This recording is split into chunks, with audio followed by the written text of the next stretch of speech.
Me escuchaba la oración que hacía nuestro hermano Gerardo y la predicación que voy a dar hoy eh, es muy semejante a por lo que oró Gerardo y a las cosas que decía. Y recuerdo un pasaje que dice en la Biblia que cuando Dios dice la misma cosa dos veces, es que la cosa es segura de parte de Dios. Entonces quisiera que consideráramos pues estas cosas por las que hemos orado y las cosas que vamos a meditar, para que consideremos pues el amor y la gracia de Dios que tiene para con nosotros y para con el mundo. Hablaba Gerardo de la situación actual, de las pláticas que se tiene algunas veces con cristianos. Y quiero decirles que hace, no sé, serán unos 8 años, no recuerdo honestamente. No tuve un sueño, no soy ni de sueños ni de visiones, pero tenía la sensación de que algo muy grande se venía. Y la mejor manera de explicarlo es, no sé si han visto esas películas de las olas en Hawái, cómo empiezan la ola empieza levantándose, levantándose, levantándose, y viene y crece, crece, y como que va a formar un tubo, y de repente cae, y es cuando revienta la ola. Esa era la sensación que yo tenía, que las cosas iban a suceder pronto, que iban a sucederse muy rápido, una tras otra. Y creo que han empezado a suceder una tras otra. Quiero para eso ponerles algunos ejemplos de cosas que han sucedido. Por ejemplo, el pasado 12 de abril, la brutalidad de unos policías al arrestar a un muchacho en Estados Unidos, en la ciudad de Baltimore, ocasionó que mataran al muchacho. Y fueron 6 policías los que lo agarraron, fueron 4 blancos y 2 negros. Y estos 6 policías los acusaron de haber matado. A la hora que le hicieron la autopsia al muchacho, parece que le apretaron o algo le hicieron en el cuello y lo mataron. Entonces eso es lo que provocó, si han estado viendo las noticias, eso es lo que provocó las revueltas en la ciudad de Baltimore, en la cual murieron más gente y además causaron estropicios terribles en la ciudad. Se detuvo la economía, porque si ustedes tuvieran un negocio, pues nadie lo abriría para que lo saquen. Aún con negocios cerrados entraron y se provocó un vandalismo terrible. No es la primera vez que sucede esto en los Estados Unidos, pero yo quiero que vean la secuencia y las fechas. Esto fue el 12 de abril. El 22 de abril sucedió la erupción del volcán Calbuco en Chile. No sé si vieron esas imágenes impresionantes de cómo sube la arena, y después, a la hora que cae, cómo empieza a cubrir las casas y se cubren la ciudad completa. Era una ciudad relativamente pequeña, pero nuevamente tuvieron que evacuar a la gente. Incluso hablaban de que es un volcán que la última vez que hizo erupción antes de esta fue hace 50 y tantos años atrás. Entonces mucha gente tomaban el volcán como deporte, como para subir, de tal manera que sin decir agua va, hizo erupción el volcán y a mucha gente la agarró tratando de subir a la cumbre. Entonces, no estamos preparados en ninguna ciudad del mundo, en ninguna situación, en ningún país del mundo, se está preparado para una eventualidad como esta. Y después, esto fue el 22 de abril. El 24 de abril sucede el terremoto en Nepal, en la cual, ya saben, incluso si se meten a YouTube o aún en los noticieros, se ve cómo sucedió este terremoto tan tremendo en el que llevan 7,000 muertos y contando. Es decir, mucha gente ha muerto. Y lo que sucede es que algunos de los que están aquí ni siquiera vivieron o vivían cuando el terremoto del 85. Y los que vivimos en esa época y que nos acordamos, pues como que ya quedó en el pasado, y México sigue en pie y se levantaron y se tiraron las construcciones que no servían y lo que no, y se levantó y no pasó gran cosa aparentemente, aunque se desconoce el número de muertos, parece que muchísimos más de los que murieron en Nepal, Pero ahorita están pasando allá en una situación y ahí está, sale el humanismo y los helicópteros y la ONU y la gente mandando dinero y, por ejemplo, el otro día fui a un cajero automático y dice, ¿quieres donar dinero para Nepal? Y entonces creen o creemos en general que esas situaciones van a ayudar pues a que estén mejor y probablemente lo hagan. Y lo más reciente es que el viernes pasado, o fue el viernes o el sábado, lo que sucedió aquí en 4 estados de la República Mexicana. El vandalismo que hubo todo porque parece que la versión oficial es que atraparon a un narco muy importante en Guadalajara y el grupo de esos narcos quiso tomar una venganza contra las Fuerzas Armadas, contra el ejército. Y entonces el ejército, sin decir agua va, a las 7 de la mañana empezaron un operativo en la ciudad de Guadalajara y descubrieron un convoy que llevaban armas y entonces dieron aviso, no sé qué pasó. El chiste es que los narcos eh, derribaron un helicóptero y de ahí ya saben todo lo que sucedió. Fue algo muy planeado, fue algo muy uh, meditado y pensado, porque si ustedes leen o escuchan o ven en algún periódico la manera en la que estos cuates actuaron, principalmente en Guadalajara, lo que querían era causar un caos vial. Y entonces fueron como en 5 o 6 posiciones diferentes a lo largo del periférico de Guadalajara, en donde causaron estropicios, además de otros muchos puntos. Quemaron gasolineras, quemaron camiones, autobuses, saquearon a bancos, aventaron bombas, los quemaron. Y todo eso antes pues solamente sucedía, no sé, en Centroamérica, cuando Somoza o cuando los sandinistas, o sea, son cosas que nos quedaban a nosotros remotas, ¿no? La guerra en Colombia, los narcos en Colombia, eso sucedía cuando los narcos estaban en contra del gobierno. Pero ahora estas cosas están sucediendo. Y si ustedes ven las fechas, les estoy hablando del 12 de abril al viernes 1 de mayo. Entonces, son menos de 19 o son 19 días en lo que ha sucedido muchas cosas alrededor del mundo. Y esto debe de hacernos pensar. Por ejemplo, otra cosa muy importante que ha sucedido es la fiebre aviar. ¿Quién se acuerda de la H1N1? Parece que ya quedó en el olvido, pero quiero decirles que en el ramo en el que trabajamos nosotros, que es el turismo, había venido en un constante ascenso la venta de cuartos de hotel y por tanto, como había mucha demanda, cada año subíamos la tarifa, no solamente nosotros, todos los hoteles subían la tarifa, de tal manera que había ingresos que cada día superaban y superaban y superaban al año anterior. Pero cuando vino el H1N1, todo eso se desplomó y hubo una corrida, o sea, ya no vinieron los turistas de la misma manera, de tal manera que esto fue en 2009. ¿Cuántos años han pasado? 6 años. En 6 años no hemos logrado recuperar la tarifa o los ingresos que se tenían hace 6 años. Y esto tiene consecuencias pues para toda la población que vive del turismo. Aproximadamente el 10% de la población en México tiene que ver de una o de otra manera con el turismo y esto afecta a muchas cosas. Hablo de la situación económica porque creo que es lo que más nos duele o lo que mejor entendemos.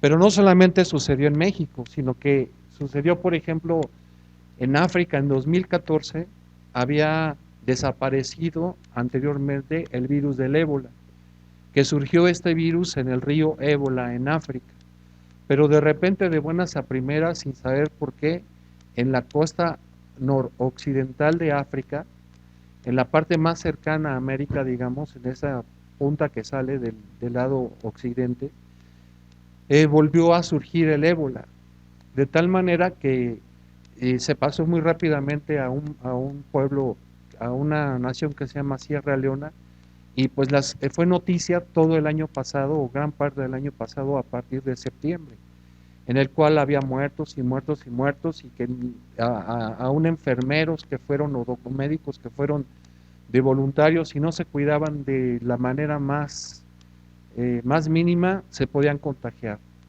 Pero ahorita parece que como si ya hubiera terminado, cuando aún no ha terminado esa situación. Lo que pasa es que nos hemos acostumbrado, pero no debemos de perder la capacidad de sorpresa, y todas estas cosas suceden y nos deberán de hacer pensar en algo que Jesús habló cuando le preguntaron acerca de las señales del fin. Para eso quiero que vayamos al Evangelio de Mateo en el capítulo 24. Esto ya nos lo sabemos porque pues ya tenemos muchos años, y solamente quiero que tomemos conciencia y no digamos, ay, sí es cierto, qué cosas tan terribles y tan espantosas, sino que son cosas que en las cuales nosotros debemos de actuar. Mateo capítulo 24, verso 3 en adelante. Dice, y estando él sentado, ¿quién es él? Estando Jesús sentado en el monte de los olivos, los discípulos se le acercaron aparte diciendo, dinos, ¿cuándo serán estas cosas y qué señal habrá de tu venida y del fin del siglo? Verso 4, respondiendo Jesús les dijo, mirad que nadie os engañe, porque vendrán muchos en mi nombre diciendo, yo soy el Cristo, y a muchos engañarán. Y oiréis de guerras y rumores de guerras, mirad que no os turbéis, porque es necesario que todo esto acontezca, pero aún no es el fin. Porque se levantará nación contra nación y reino contra reino, y habrá pestes y hambres. Hasta aquí. Creo que es aquí exactamente en donde están ahorita las señales antes del fin. Aquí es en donde vamos, y aún no se cumplen cosas que vienen a partir del verso 8. Por eso quiero que consideremos, cuando Dios permite estas cosas, que Dios manda cosas como las erupciones volcánicas, cosas que son, llamamos de la naturaleza, el tsunami, la aparición de virus bastante raros como el del ébola, que no pueden destruirlos o que es muy difícil de destruir, situaciones como esas causadas, entre comillas, por la naturaleza, no son cosas que sucedan fortuitamente, son cosas que Dios está haciendo, de las cuales Dios está haciendo uso para llamar la atención de la gente. Mira lo que dice Jeremías. Vamos al capítulo 2, al verso 30 de Jeremías. Tenía un compañero en la universidad que decía que el más chimuelo mascaba rieles. Decía, no, aquí somos tan efectivos que el más chimuelo de mi casa masca rieles, o el más pelón se hace trenzas, decía. Así debiéramos de ser nosotros por el tiempo que tenemos aquí, no aquí en la iglesia, sino de conocer al Señor, o de decir que conocemos al Señor, porque tengo la impresión, como les he dicho algunas veces y se las vuelvo a decir, tengo la impresión de que esperamos que Dios nos hable cuando se predica la palabra y hacen bien, pero no es todo. Dios habla a través de su palabra si nosotros leemos la palabra, y el caso es que nosotros tenemos que buscarlo, y para eso, ¿a qué lo haré semejante? Lo haré semejante a un soldado o a un hombre que viviera en la Edad Media y que tuviera que ir a la guerra. Se usaban espadas que eran muy, muy pesadas y que tenían que tener una gran habilidad para el manejo de la espada, porque si no tuvieran esa habilidad, no es que hubieran nacido con la habilidad para mover la espada, sino que era hacerse de esa habilidad para poder ser ágil a la hora de la batalla. Esto quiere decir que si nosotros solamente escuchamos la palabra los domingos y no la leemos entre semana, no vamos a ser hombres y mujeres que seamos ágiles para saber contestar al diablo, o para saber contestar a las tentaciones causadas por nuestra propia concupiscencia, sobre cómo comportarnos y cómo es lo que a Dios le agrada. ¿Y por qué lo digo? Porque si solamente estamos acostumbrados, o hemos acostumbrado, fíjate lo que digo, si solamente hemos acostumbrado a nuestra alma a escuchar la palabra cada domingo, pero no leo la palabra, si no tengo el deseo de conocer lo que Dios dice, ¿y en qué me baso para decir eso? En que les digo, abran la palabra en tal lugar y San Fortino, dame tino porque no tengo ni idea en dónde está ese libro. No lo digo para avergonzarlos, sino al contrario, para animarlos y para exhortarlos, que es lo que Dios hace cuando manda estas plagas, cuando manda estas cosas que sucedan. Mira lo que dice Jeremías capítulo 2, verso 30. Dice, en vano he azotado a vuestros hijos, no han recibido corrección, vuestra espada devoró a vuestros profetas como león destrozador. El principio que está diciendo Dios aquí es el siguiente. Cuando una mamá, que son las más pegadonas, cuando una mamá corrige a su hijo, ¿por qué lo corrige? Porque la sacó de quicio. Pero la respuesta correcta es la primera que dijeron. ¿Cuál? Porque lo ama. Es decir, cuando tienes 2, 3, 4, 5, 6, 7, 10, 20, 30 veces que le dices, siéntate a hacer la tarea y el chamaco no la hace, ¿es porque te cae muy gordo tu hijo y quieres que haga la tarea? ¿O cuál es el objetivo por el que le pides al hijo que haga la tarea? Para que estudie, para que aprenda, para que afirme lo que le enseñaron en la escuela y se vuelva ducho en las matemáticas, que sepa escribir palabras con acento, que sepa poner comas, que sepa de geografía, de ciencias naturales, que sepa eso, ¿para qué? ¿Para que se le haga una cabeza muy grande? No, para que cuando vaya a presentar al examen en la UNAM, sea de los que se quedan en la UNAM, ¿no? Y no sean de los que dijeron, no, no me aceptaron, me faltaron un punto, me faltó no sé cuánto para quedarme en la escuela en la que quería. ¿Para qué? Para que tenga acceso a una universidad o a una educación superior. ¿Para qué? Para que tenga una manera honesta, que tenga mejores oportunidades en la vida, de ocupar buenos puestos, de tener buenos ingresos, de que sea capaz al futuro de sostener una familia. Todo eso fue porque tu mamá te dijo, pero como no lo hiciste, entonces ¿qué tomó? Fue mi mamá iba de las greñas por mí, me sentaba y ahí se ponía. Y era la manera en la que mi mamá me corregía para que yo tuviera un mejor futuro. Todo eso se resume en una corrección para que yo tuviera un mejor futuro. Es lo que Dios ha estado tratando de hacer. Está llamando la atención de la gente y está poniendo estas cosas para que la gente se arrepienta de su vana manera de vivir. De cosas en las cuales el hombre y la mujer, el hombre en general se preocupa. Se preocupan, por ejemplo, los narcos de vender más marihuana para tener más dinero, para en el cumpleaños de él invitar a la banda del Recodo. Y, sí me doy a entender, para cosas que no tienen importancia. Pero aquí lo que Dios está tratando de hacer es de llamarnos la atención. No es la única vez en lo que hace. Mira, Apocalipsis, que para que no sufras es el último libro de la Biblia.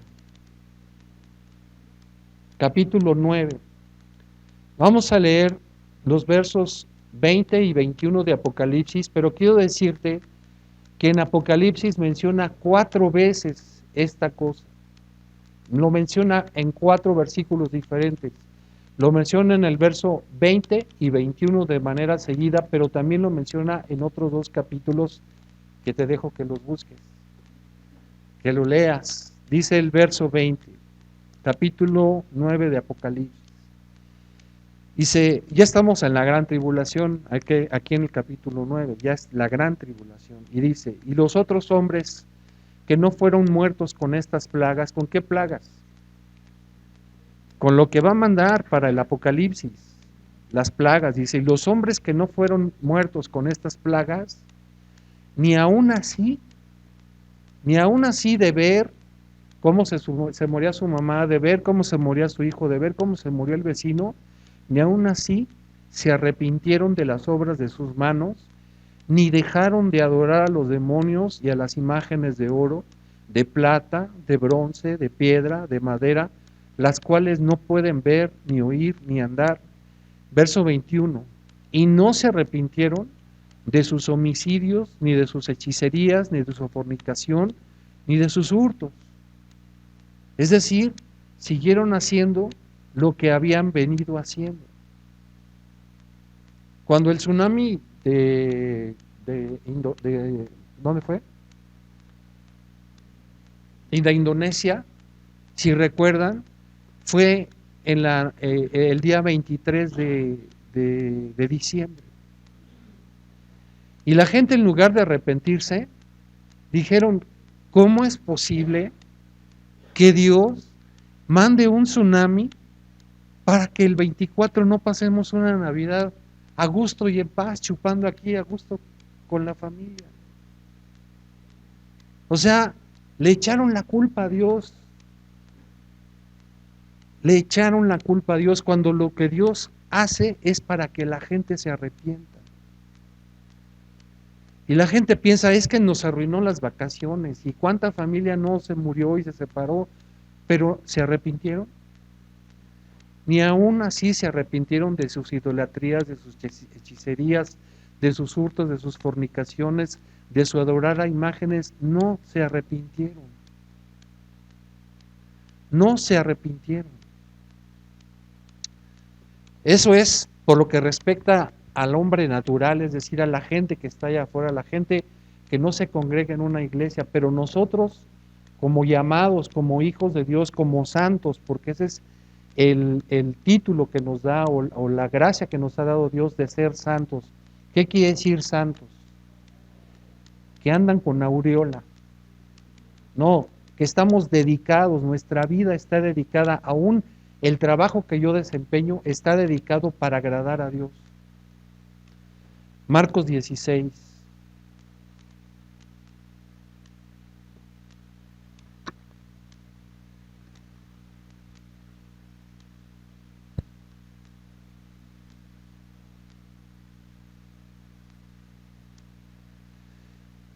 Marcos 16, versos 15 al 18. Esto es un pasaje muy conocido en el mundo cristiano, entre los cristianos. Se conoce como la gran comisión. ¿Qué quiere decir comisión? La gran encomienda, el gran trabajo que tenemos por delante. Eso es la comisión, a lo que nos ha comisionado, a lo que nos ha pedido el Señor que hagamos. Les dijo Jesús, aquí ya murió, ya resucitó y son los últimos días que pasó con sus discípulos. Les dice, les está hablando a ellos y les dice, y les dijo, id por todo el mundo, ¿y qué? Predicad el evangelio a toda criatura. El que creyere y fuere bautizado, ¿cuál es la palabra clave aquí? El que creyere, no el que fuere convencido. No se trata de convencer, se trata de predicar para que la gente crea. Hebreos, que habla de muchas cosas, una de las cosas de las que habla que son muy importantes es de la fe. La fe es la herramienta, es la llave para entrar al deseo, al conocimiento de Dios, a vivir una vida que a Dios le agrada. Dice que es necesario que el que busca a Dios crea que hay un Dios y que ese Dios es galardonador. ¿Algún sinónimo de galardonador? Premiador de los que le buscan. Dice, pero también dice que sin fe es imposible agradar a Dios. El problema está en que los cristianos creemos que tenemos que convencer. Y como pensamos que tenemos que convencer, para eso tenemos que saber todo. Y como para eso, para saber todo, es necesario leer. Y como para leer es necesario, hay que estudiar para poder saber, nos sentimos incapaces de predicar porque lo que queremos no es predicar, sino convencer. No sé si hice mi razonamiento bien. El caso es que, como no leo, como no estudio, como no sé, luego entonces no puedo predicar. Porque yo estoy pensando que tengo que convencer con argumentos. Pero no tengo que convencer con argumentos. Tengo que predicar, decir lo que yo creo que Dios ha hecho en mi vida. Y lo que yo creo que Dios ha hecho en mi vida es que yo era un pecador y que sigo siendo pecador porque todos los días, probablemente cada día menos, pero sigo pecando. Pero yo creo que Dios pagó por mis pecados y que ahora vivo para no pecar, y eso es lo que Dios ha hecho en mi vida y eso es lo que yo tengo que decir a la gente. No tengo que convencerlos. Sigue diciendo, el que creyere y fuere bautizado será salvo, mas el que no creyere será condenado. Y a esto es algo que nos gusta mucho, pero que honestamente casi nunca vemos en la iglesia. Y estas señales seguirán a los que creen, no a los que saben, no a los que saben cómo convencer a la gente, a los que hablan y que creen en lo que Dios dice, que viven como Dios dice y que hacen lo que Dios dice. Como consecuencia de esto, Dios les permite hacer señales no para que no para testimonio de a ellos, sino para testimonio de Dios a los que están oyendo. No sé si me doy a entender. O sea, tú tienes que predicar y Dios que se encargue de dar testimonio de Él mismo. Tú no tienes que convencer, tú tienes que hablar.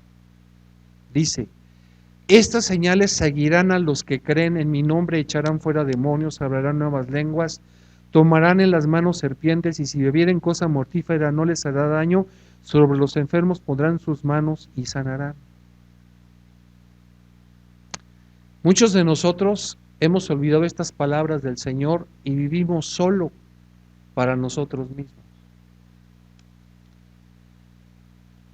Mira lo que dice Esther. Ese es un libro difícil de encontrar. Esther capítulo 4.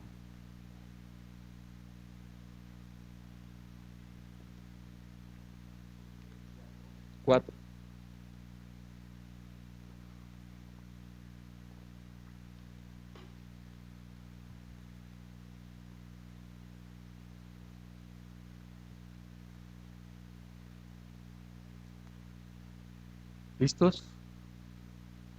4:14.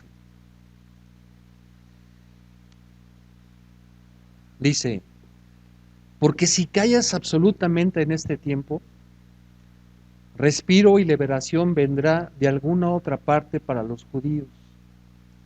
Mas tú y la casa de tu padre pereceréis, y quién sabe si para esta hora has llegado al reino. ¿Quién está hablando? Mardoqueo. ¿A quién le está hablando? A Esther. En este libro de Esther narra el momento quizá más crítico que hubo para el judaísmo de desaparecer. Estuvieron a un pelito de desaparecer. Pero Dios movió de tal manera las cosas, programó o hizo de tal manera las cosas, que le dio a una mujer judía una belleza increíble. Y entonces le dice Mardoqueo que están a punto de destruir a los judíos por la envidia de otro hombre. Le dice, tú tienes que hacer las cosas porque para esto te puso Dios. Pero si no las haces, quizá para esto te puso Dios. Pero si no las haces, tú y la casa de tu padre van a perecer. Y no solamente tú y la casa de tu padre, todos los judíos van a desaparecer. Pero Dios va a hacer las cosas aún de alguna manera. En otras palabras, Dios quiere usarte a ti y me quiere usar a mí. Y nos ha pedido que vayamos y que prediquemos la palabra y que nos comportemos como hijos de Dios. Y muchos, como no hemos estudiado, como tratamos de convencer a la gente y como no sé de dónde está el hermano Daniel, tráiganse al hermano Benjamín, háblenle a Ricardo para que sean ellos los que prediquen. Yo nada más se los voy a sentar y ustedes les dicen, ¿sale? Porque ustedes sí saben, o sea, yo no sé, soy incapaz porque estamos tratando de convencer a la gente. Y no nos damos cuenta de que estas son cosas sobrenaturales. Lo que Dios nos pide es que seamos como el sembrador. Si tú lees la parábola del sembrador, dices, qué cosa más, o sea, qué sembrador tan chistoso. Porque si tú fueras un sembrador, tú no vas a agarrar semilla y la vas a arrojar sobre las piedras. ¿O sí? Tú preparas la tierra. Si tú eras un campesino, tú preparas la tierra. Tú la limpias, la aras, le volteas la tierra, la estás volteando hasta que es el momento oportuno de arrojar la semilla. ¿En dónde? Pues en buena tierra, porque para eso la estuviste preparando. Pero si cuando lees la parábola del sembrador, eso es lo que Dios quiere que hagamos.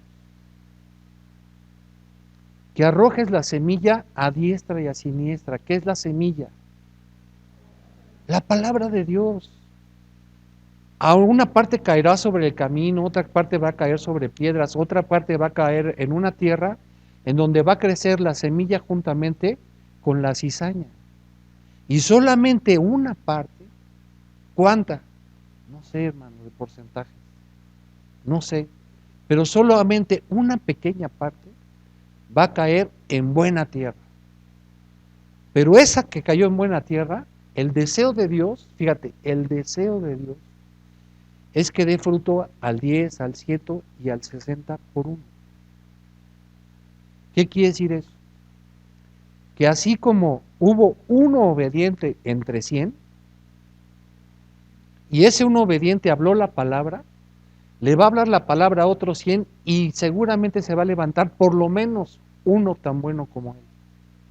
Uno. Esto quiere decir muchas cosas. Quiere decir que no te debes de desanimar.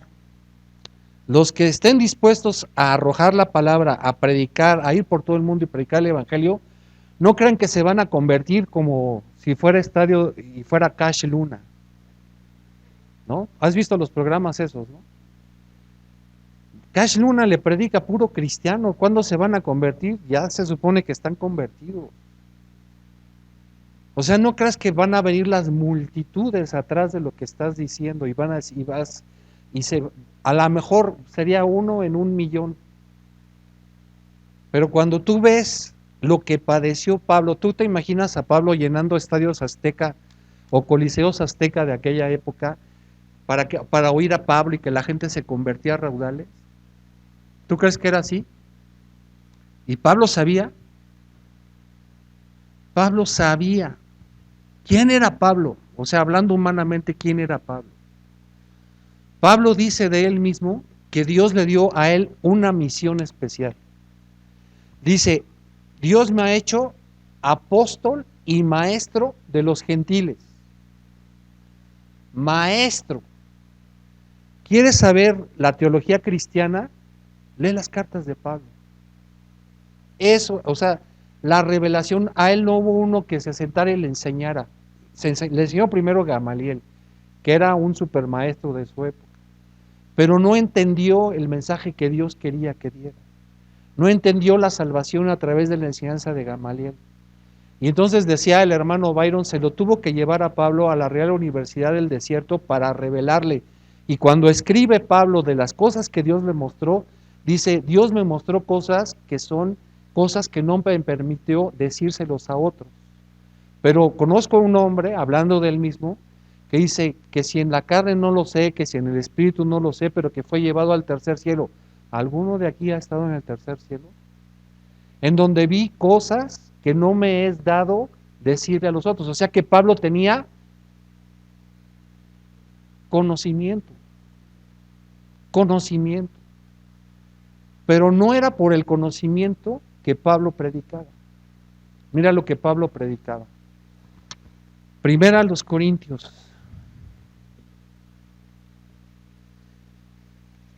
capítulo 2.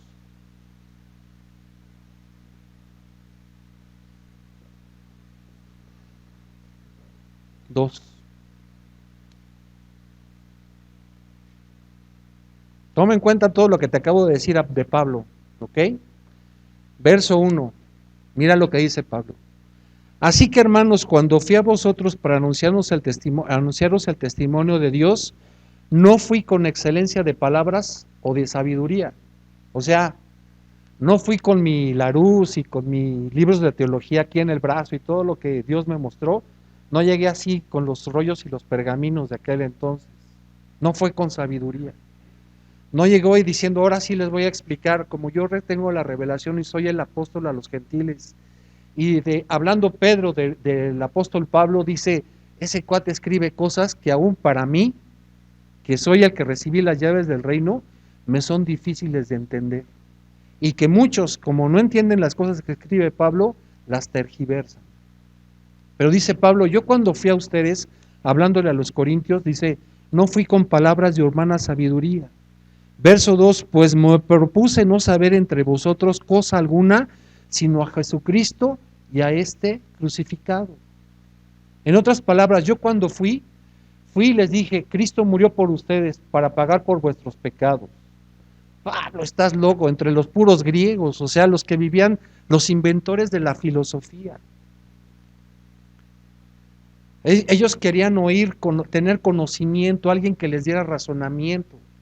Cuando dice Pablo que fue, ¿a dónde fue?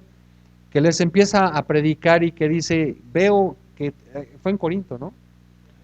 En Atenas, que les dice, veo que ustedes entonces son muy religiosos, ahí les salió lo listo al Pablo, ¿no?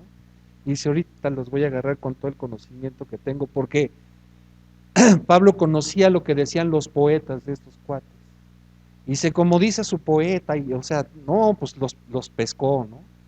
Pero cuando habló de lo importante de la muerte de Jesucristo, dice Pablo, estás loco. Por eso dice Pablo, cuando fui con conocimiento, me salió mal. No los convencí, se burlaron de mí. Por eso cuando voy a Corinto, cuando fui con ustedes a Corinto, no me propuse otra cosa sino saber de conocimiento ni nada, sino predicarles a Jesucristo y a este crucificado, aunque se burlaran. Porque arrojó la semilla y quizá hubiera uno donde cayera y entendiera lo que les estaba diciendo. Que no era por obras de los hombres, ni por conocimiento, ni por sabiduría, sino por la fe en Jesucristo, como fue el mismo ejemplo, o fue lo mismo, el mismo principio que tuvo Abraham. Creyó Abraham a Dios y le fue contado por justicia, no por conocimiento. Dice, verso 2, pues me propuse no saber entre vosotros cosa alguna, sino a Jesucristo y a Jesucristo crucificado. Y estuve con vosotros con debilidad y con temor y con mucho temblor, y ni mi palabra ni mi predicación fue con palabras persuasivas de humana sabiduría, sino con demostración del poder, del Espíritu y de poder. O sea, aquí es en donde aplica lo que leímos de Marcos, y estas señales seguirán a los que creen. Yo no vengo a convencerlos, les dijo Pablo, pero cuando yo predico y la gente cree, Dios mismo respalda lo que estoy diciendo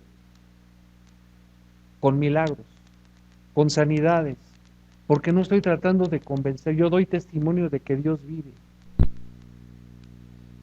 Dice, para que vuestra fe no esté fundada en sabiduría de los hombres, sino en el poder de Dios. El poder de Dios.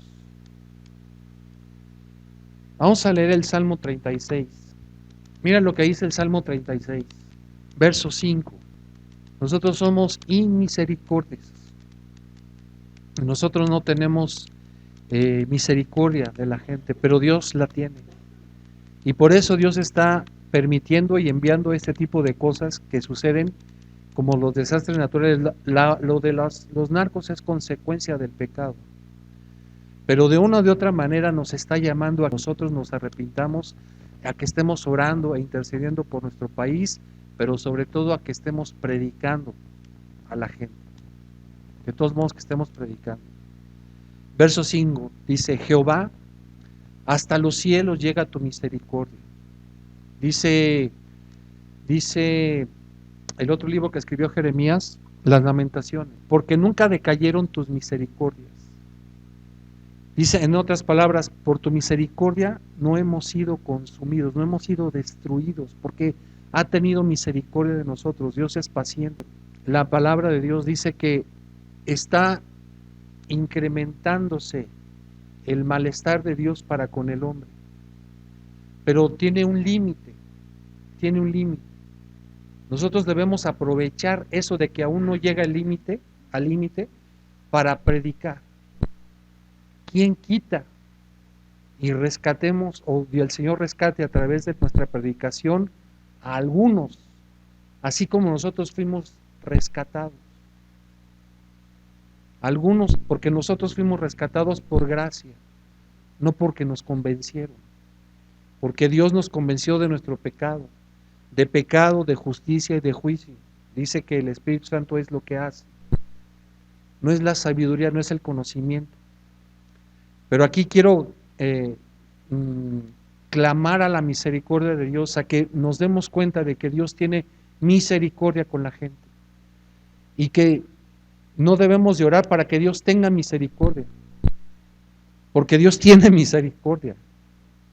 O sea, a veces oramos como si fuera Dios el culpable. Señor, ten misericordia. Dice, y Dios dice, tengo misericordia, burrito. El que no tiene misericordia eres tú, que no sales a predicar. Dice, Jehová, hasta los cielos llega tu misericordia y tu fidelidad alcanza hasta las nubes. Tu justicia es como los montes de Dios y tus juicios abismo grande.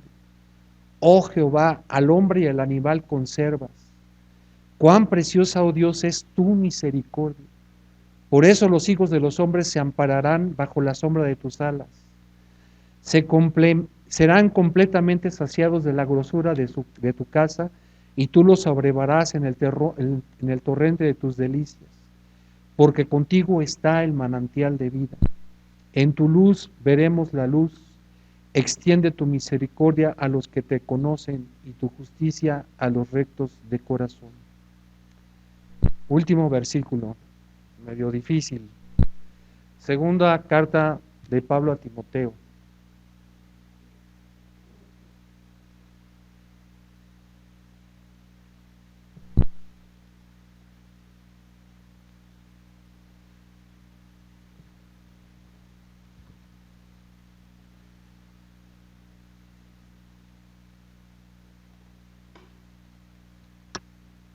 Segunda carta del apóstol Pablo a Timoteo, capítulo 4, verso 5. Pero tú, sé sobrio en todo, soporta las aflicciones, haz obra de evangelista, cumple tu ministerio. Y aquí añadiría lo que dice Esther capítulo 4. Quizá para esto hemos sido llamados. Quizá para esto. Para predicar el evangelio a toda criatura tenemos que ser sobrios, no desesperarnos, no pensar que se van a convertir las multitudes. Ojalá y se convirtieran las multitudes, ojalá y que leyéramos algunas biografías de gente que le oraba a Dios y le decía, dame hijos porque me muero. Dame hijos porque me muero. Y Dios le contestó y permitió que este hombre tuviera iglesias por todos lados. Pero el deseo del corazón de este hombre era tener hijos. Hijos de Dios, no hijos de él. Hijos de Dios. Que Dios nos permita usar esto. No solamente que tengamos, que nos admiremos y que digamos, ay, sí, qué barbaridad. Toco madera que no vaya a hacer erupción el popo. O toco madera que no vayan a venir los narcos aquí al DF, mientras estamos aquí tranquilos. No, ahorita que aún no ha sido colmada el enojo de Dios, que está subiendo el furor. Cuando leas Apocalipsis te vas a dar cuenta de las copas de ira. Dice que las arroja, porque ya colmaron el furor de Dios. Aún no ha llegado, por tanto, aún mucha gente tiene nosotros la oportunidad de cumplir con nuestro ministerio y muchos, quizá muchos, se convierten.